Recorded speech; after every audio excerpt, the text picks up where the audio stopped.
Assalamualaikum warahmatullahi wabarakatuh. Perkenalkan, nama saya Risma Kumala Dewi, NIM terakhir 06 dari program studi S1 Manajemen. Di sini saya akan menjelaskan mengenai bab 5, yaitu KB, imunisasi dan bayi tabung. Yang pertama, saya akan menjelaskan mengenai keluarga berencana. Berbicara tentang keluarga berencana memang terkesan ada kontradiksi dalam Al-Quran, karena ada beberapa ayat yang menganjurkan untuk banyak anak, namun ada yang menganjurkan jangan meninggalkan generasi yang lemah, seperti pada Quran Surat An-Nisa ayat 9. Namun ada yang menganjurkan jangan meninggalkan generasi yang lemah, seperti pada Quran Surat An-Nisa ayat 9. Dalam wacana fikih Islam kontemporer, dikenal dua istilah, yaitu tahdidun artinya pembatasan kelahiran dan tazimun asal yang berarti pengaturan kelahiran. Menurut jumhur ulama, tahdidun nasl tidak dibenarkan karena menyalahi fitrah reproduksi manusia, sedangkan tazimun nasl atau tidak dilarang dalam Islam karena merupakan ikhtiar untuk mengatur merencanakan keluarga. Ini berarti ada perencanaan anak lahir disambut dengan rasa syukur. Siti Aisyah dan kawan-kawan 2014. Keluarga yang berkualitas juga sejalan dengan tuntunan Islam yang dikenal dengan keluarga sakinah sesuai ayat Al-Quran Surat Ar-Rum ayat 21 yang artinya, dan di antara tanda-tanda kekuasaannya ialah dia menciptakan istri-istri dari jenismu sendiri supaya kamu cenderung dan merasa tentram kepadanya dan dijadikannya di antaramu rasa kasih sayang. Sesungguhnya pada yang demikian itu benar-benar terdapat tanda-tanda bagi kaum yang berfikir. Keputusan Tarjih Muhammadiyah tahun 1968 tentang keluarga berencana dikaitkan dengan peningkatan kualitas hidup generasi atau keturunan. Sebagai dasar pertimbangannya adalah Quran Surat An-Nahl ayat 72. Selain itu, ayat Al-Quran juga ada yang menerangkan tentang tidak dianjurkan umat Islam meninggalkan anak keturunan yang lemah, yakni pada Quran Surat An-Nisa ayat 9. Dengan dasar pertimbangan tersebut, maka menurut ajaran Islam, salah satu manfaat perkawinan adalah memperoleh keturunan.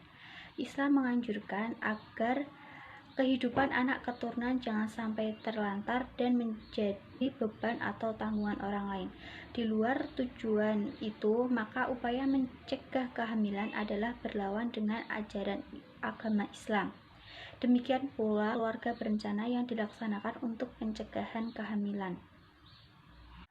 Dalam keadaan darurat, upaya ini diperbolehkan dengan adanya syarat persetujuan suami istri dan tidak mendatangkan madarat jasmani dan rohani. Pencegahan kehamilan yang dianggap berlawanan dengan ajaran Islam adalah pencegahan yang sikap dan tindakannya dijiwai oleh adanya niat enggan mempunyai keturunan atau sengaja merusak atau mengubah organ yang bersangkutan, seperti memotong secara permanen karena tidak mau berketurunan tanpa alasan kesehatan atau alasan untuk melindungi hidup.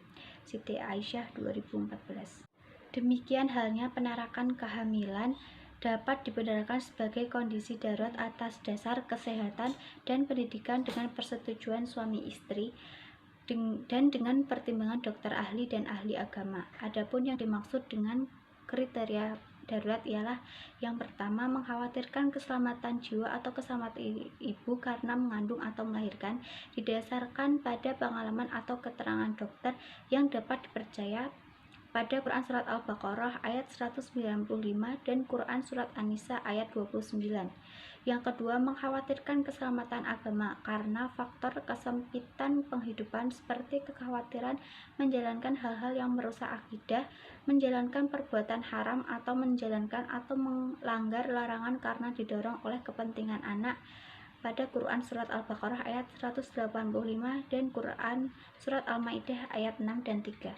Dan yang ketiga, mengkhawatirkan kesehatan atau pendidikan anak-anak bila jarak kelahiran terlalu rapat, sebagaimana hadis Nabi yang artinya jangan bahayakan dirimu dan jangan membahayakan orang lain. Hadis hasan diriwayatkan oleh Ahmad, Ibnu Majah dari Ibnu Abbas dan oleh Ibnu Majah dari Ubadah. Dengan demikian, dapat difahami bahwa KB dalam arti tanzimunas pada dasarnya sejalan dengan ajaran Islam yang merupakan ikhtiar untuk menyiapkan generasi yang berkualitas dengan melakukan pengaturan dan perencanaan keluarga sehingga tidak menelantarkan anak keturunannya dan tidak membebani orang lain. Pengaturan kehamilan maupun kelahiran anak dapat dibenarkan sebagai kondisi darurat atas pertimbangan keselamatan jiwa dan keselamatan ibu karena hamil atau melahirkan, mengkhawatirkan keselamatan agama akibat kesulitan ibu, adanya kekhawatiran akan kesehatan dan pendidikan anak-anak bila jarak terlalu dekat. Keputusan melaksanakan KB dilakukan dengan persetujuan suami istri dengan pertimbangan aspek kesehatan dan nilai-nilai Islam. Adapun KB yang dipandang menyalahi ajaran Islam adalah KB yang dilakukan karena sikap enggan mempunyai anak dan menggunakan alat kontrasepsi dengan cara sterilisasi yang dapat merusak atau mengubah organ reproduksi secara permanen dan menyalahi tujuan pernikahan untuk mendapatkan keturunan. Siti Aisyah 2014. Jenis-jenis alat kontrasepsi. Alat-alat kontrasepsi ada bermacam-macam tergantung metode kontrasepsi yang dipilihnya. Metode kontrasepsi dapat dikelompokkan menjadi 5. Yang pertama, metode alami, yaitu kalender, sanggama, terputus. Yang kedua, metode hormonal, yaitu pil, suntik, implan. Yang ketiga, metode peritang, yaitu kondom, spermisid, diafragma. Yang keempat, intrauterine device atau IUD atau spiral atau alat kontrasepsi dalam rahim atau AKDR. Yang kelima, metode operasi yaitu vasektomi dan tubektomi. Dan yang keenam, metode operasi, implan dan IUD dapat digunakan untuk jangka waktu yang lama dan membutuhkan peralatan tambahan. Seperti pandangan Majelis Tarjih PP Muhammadiyah dan MUI masih belum memberikan ketegasan akan kebolehan metode KB, vasektomi, dan tubektomi. Namun baru-baru ini ditemukan kecanggihan teknologi untuk dilakukan penyambungan kembali saluran sperma yang telah dipotong atau rekanalisasi. Sehingga menurut pendapat ini alasan hukum ilah keharaman vasektomi yakni pemandulan permanen yang dapat dihilangkan. Karenanya berdasarkan argumen ini hukum vasektomi menjadi boleh atau mubah sesuai dengan kaidah fikih, yaitu hukum sesuatu tergantung pada ada tidaknya alasan hukumnya dan hilangnya hukum sesuatu disebabkan oleh hilangnya alasan hukum ilahnya. Siti Aisyah 2014. Yang kedua, saya akan menjelaskan mengenai imunisasi. Islam memberikan perhatian yang sangat besar terhadap pentingnya nilai-nilai kesehatan ini. Bahkan di dalam Al-Quran Allah berfirman, "Hai manusia, sungguh telah datang kepadamu pelajaran dari Tuhanmu dan penyembuh-penyembuh bagi penyakit-penyakit yang berada di dalam dada dan petunjuk dan rahmat untuk orang-orang yang beriman." Quran Surat Yunus ayat 57. Bahkan pentingnya kesehatan di dalam Islam ini tidak hanya dari aspek jasmani tetapi juga rohani. Oleh sebab itu setiap muslim wajib secara agama menjaga kesehatannya dan menyeimbangkannya dengan kebutuhan rohaninya. Rasulullah Shallallahu Alaihi Wasallam bersabda, "Sungguh badanmu memiliki hak atas dirimu." HR Muslim. Di antara hak badan adalah memberikan makanan pada saat lapar, memenuhi minuman pada saat haus, memberikan istirahat pada saat lelah, membersihkan pada saat kotor, dan mengobati pada saat sakit. Sedemikian besar perhatian Islam terhadap kesehatan dan pemeluknya sampai-sampai di dalam beberapa ayat Al-Quran, As-Sunnah, dan kitab-kitab fikih terdapat bahasan khusus mengenai kesehatan, penyakit, dan petunjuk Rasul Shallallahu Alaihi Wasallam dalam hal pengobatan. Bahkan penjagaan dan pemeliharaan kesehatan menjadi bagian pemeliharaan kedua dari prinsip-prinsip pemeliharaan pokok dalam syariat Islam yang terdiri dari pemeliharaan agama, kesehatan, keturunan, harta, dan jiwa. Bahkan penjagaan dan pemeliharaan kesehatan menjadi bagian pemeliharaan kedua dari prinsip-prinsip pemeliharaan pokok dalam syariat Islam yang terdiri dari pemeliharaan agama, kesehatan, keturunan, harta, dan jiwa. Sebaiknya Islam melarang berbagai tindakan yang membahayakan fisik atau badan atas nama pendekatan keagamaan, sekalipun sebagaimana tersebut dalam firman Allah Subhanahu wa taala, dan janganlah kamu menjatuhkan dirimu dalam kerusakan. Quran surat Al-Baqarah ayat 195. dan janganlah kamu membunuh dirimu, sungguh Allah Maha Penyayang kepadamu. Quran surat An-Nisa ayat 29. Demi penjagaan terhadap kesehatan, syariat Islam juga memberikan berbagai keringanan di dalam beribadah dengan tujuan meringankan, memudahkan, dan tidak membuat payah badan. Dalam pemberian keringanan berbuka bagi orang yang sakit dan bepergian, Allah Subhanahu wa taala berfirman, Allah menghendaki kelonggaran dan tidak menghendaki kesempitan bagimu. Quran surat Al-Baqarah ayat 185. Dalam kaitannya dengan keringanan bertayamum, Allah Subhanahu wa taala berfirman, Allah tidak menghendaki kesulitan bagimu, tetapi hendak membersihkan kamu dan menyempurnakan nikmatnya bagimu agar kamu bersyukur. Quran surat Al-Maidah ayat 6. Dari realitas dalam sebuah riwayat yang diceritakan bahwa Rasulullah Shallallahu alaihi wasallam mengutus Amr bin As sebagai amir di Suriah tersebut menunjukkan bahwa seorang muslim wajib memelihara kesehatan badannya, sebagaimana kewajiban negara menjaga kesehatan masyarakatnya dan menanggulangi wabah penyakit yang menyerang rakyatnya. Sehingga di kalangan kaum muslimin telah masyhur pernyataan yang menyebutkan kesehatan badan atau fisik didahulukan dari kesehatan beragama karena Tuhan Maha Pengampun dan Penyayang. Bahkan dalam kaitannya dengan penghindaran diri dari penyakit yang mewabah pada suatu kawasan, seorang muslim diperkenankan untuk menghindarkan diri dari kawasan tersebut menuju kawasan lain yang lebih aman dengan istilah pindah dari qadar atau ketentuan Allah menuju pada qadar yang lain. Salah satu cara yang ditempuh agar seseorang dan masyarakat bisa memperoleh tingkat kesehatan yang tinggi adalah dengan cara imunisasi. Masalah imunisasi dan vaksinisasi merupakan masalah hukum di dalam Islam yang menyangkut masalah ijtihadiyah. Yang dimaksud dengan ijtihadiyah adalah konsep menentukan hukum dengan bersungguh-sungguh berpikir untuk mencari sandaran Al-Quran dan Al-Hadis, karena peristiwa itu belum terjadi di zaman Rasulullah SAW. Oleh sebab itulah, kalau ada yang berpendapat bahwa status hukum imunisasi dan vaksinisasi itu halal, pastilah pendapat itu tidak didukung secara bulat oleh semua ulama. Oleh karena itulah, masalah halal dan haramnya imunisasi dan vaksinisasi menjadi perdebatan yang sengit dan bahkan panas, baik di luar negeri maupun di Indonesia, terlebih lagi negara kita yang mayoritas muslim. Apabila kita mengkaji masalah imunisasi dan vaksinisasi termasuk imunisasi MR atau measles rubella, maka dapat dilihat dari 3 aspek, yaitu yang pertama cara memberikan vaksin, yang kedua bahan yang dipakai untuk vaksin atau imunisasi, dan yang ketiga efek sesudah dilakukan vaksin dan imunisasi. Terkait dengan cara memberikan vaksin dan imunisasi, para ulama sepakat bahwa pemberian imunisasi baik diberikan dengan cara disuntik ataupun dengan melalui pil ataupun tablet dengan ditelan, maka cara yang semacam ini hukumnya adalah boleh ataupun halal selama itu dilakukan oleh orang yang mempunyai keahlian atau pengetahuan di bidang tersebut tanpa melihat agama ataupun sukunya. Adapun efek di tubuh sesudah divaksin ataupun diimunisasi, jika tidak ada efek yang berlebihan seperti cemas ataupun senang secara berlebihan, play yang berlebihan, maka hal ini pun dihalalkan ataupun diperbolehkan.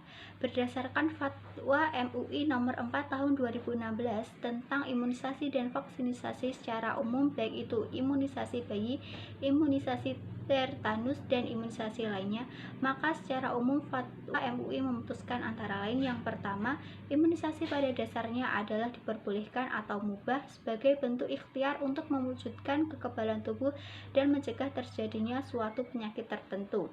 Yang kedua, vaksin untuk imunisasi wajib menggunakan vaksin yang halal dan suci. Yang ketiga, penggunaan vaksin imunisasi yang berbahan haram dan atau najis, maka hukumnya adalah haram. Yang keempat, imunisasi dengan vaksin yang haram dan atau najis tidak diperbolehkan kecuali a. digunakan pada kondisi darurat, b. belum ditemukan bahan vaksin yang halal dan suci, C. Adanya keterangan tenaga medis yang berkompeten dan dipercaya bahwa tidak ada vaksin yang halal. Yang kelima, dalam hal jika seseorang yang tidak diimunisasi akan menyebabkan kematian, penyakit berat ataupun kecacatan permanen yang akan mengancam jiwanya dengan pertimbangan ahli yang kompeten dan dipercaya, maka imunisasi hukumnya wajib. Dan yang keenam, imunisasi tidak diperbolehkan dilakukan jika berdasarkan pertimbangan ahli yang kompeten dan dipercaya menimbulkan dampak yang membahayakan. Hal tersebut juga hampir sama dengan fatwa dari Syekh Abdul Aziz bin Baz rahimahullah atau Mufti Besar Kerajaan Arab Saudi, Ketua Lajnah Daimah dan mantan Rektor Universitas Islam Madinah. Ketika beliau ditanya tentang hal ini, apakah hukum berobat dengan imunisasi sebelum tertimpa musibah, beliau menjawab, la ba'sa atau tidak masalah berobat dengan cara seperti itu jika dikhawatirkan tertimpa penyakit karena adanya wabah atau sebab-sebab lainnya, dan tidak masalah menggunakan obat untuk menolak atau menghindari wabah yang dikhawatirkan. Hal ini berdasarkan sabda Nabi Shallallahu Alaihi Wasallam dalam hadis sahih yang artinya, barang siapa makan 7 butir kurma Madinah pada pagi hari, ia tidak akan terkena pengaruh buruk sihir atau racun. Penggunaan obat semacam itu ada manfaatnya dari segi medis. Obat semacam itu dapat melindungi anak dan mencegah mereka dari kelumpuhan dengan izin Allah. Dan obat semacam ini atau dari enzim babi belum ada gantinya hingga saat ini. Dengan menimbang hal ini, maka penggunaan obat semacam itu dalam rangka berobat atau pencegahan diperbolehkan. Kemudian yang terakhir saya akan menjelaskan mengenai bayi tabung. Inseminasi atau bayi tabung merupakan usaha atau upaya manusia untuk melakukan proses pembuahan kerusakan atau kelemahan dengan bantuan ilmu kedokteran dengan menggunakan media sebuah tabung gelas, dan setelah terjadi pembuahan, kemudian embrio ditransplantasikan ke dalam rahim perempuan sampai bayi dilahirkan. Bayi tabung atau pembuahan in vitro, dalam bahasa Inggris in vitro fertilization, adalah sebuah teknik pembuahan di mana sel telur atau ovum dibuahi di luar tubuh wanita. Bayi tabung adalah salah satu metode untuk mengatasi masalah kesuburan ketika metode lainnya tidak berhasil. Prosesnya terdiri dari mengendalikan proses ovulasi secara hormonal, pemindahan sel telur dari ovarium, dan pembuahan oleh sel sperma dalam sebuah medium cair. Dalam bahasa Arab, bayi tabung dikenal dengan istilah at-tanhihas sinai atau tifual unbuk, karena teknik bayi tabung ini terbilang baru jika dibandingkan dengan masa kehidupan para ulama terdahulu, sehingga tidak ditemukan mereka pernah membahasnya dan tidak pula menyebutkannya dalam kitab-kitab mereka, kecuali di dalam kitab-kitab Syafi'iyah dikenal sebuah istilah, yaitu istidkhal atau pemasukan. Maksudnya ialah proses pemasukan sperma suami ke dalam rahim istrinya tanpa melalui hubungan suami istri. Sistem bayi tabung adalah salah satu cara yang dilakukan oleh dokter ahli kandungan untuk memenuhi keinginan suami istri untuk memperoleh anak, karena dalam persetubuhan mereka tidak dapat mempertemukan sperma suami dengan ovum istri dalam rahim istri, padahal sperma suami dan ovum istri dalam keadaan sehat, dengan arti keduanya dapat menghasilkan buah jika dapat bertemu. Oleh karena itu, dokter ahli kandungan melakukan sistem bayi tabung ini. Proses dokter mengambil sperma suami dan ovum istri, kemudian dipertemukan dalam sebuah kapsul atau tabung, lalu dimasukkan ke dalam rahim istri. Terjadilah pembuahan, lalu istri hamil dan kemudian melahirkan. Menurut Majelis Tarjih, proses yang demikian dapat dibenarkan oleh agama Islam karena sperma suami diletakkan dalam rahim istri yang dikawini dengan akad sah. Berdasarkan hadis diriwayatkan dari Ruwaifi bin Sabit al-Ansari, ia berkata, aku pernah beserta Nabi Shallallahu Alaihi Wasallam waktu perang Hunain. Beliau berdiri berkhutbah di antara kami. Antara lain beliau berkata, tidak boleh bagi seorang yang beriman kepada Allah dan hari akhir menyiramkan air maninya ke ladang orang lain. H.R. Ahmad. Dari hadis di atas dapat difahami bahwa air mani seorang laki-laki hanyalah boleh diletakkan atau ditumpahkan ke faraj istrinya, dilarang diletakkan atau ditumpahkan ke faraj yang bukan istrinya, yang tidak melakukan akad nikah yang sah dengannya. Allah Subhanahu wa Ta'ala berfirman, artinya, bagaimana kamu akan mengambilnya kembali padahal sebagian kamu telah bergaul atau bercampur dengan yang lain sebagai suami istri, dan mereka, istrimu telah mengambil dari kamu perjanjian yang kuat. Quran Surat An-Nisa ayat 21. Pada ayat yang lain ditegaskan bahwa istri itu adalah seperti kebun tempat menyemaikan benih yang akan menjadi keturunan dari suami dan istri.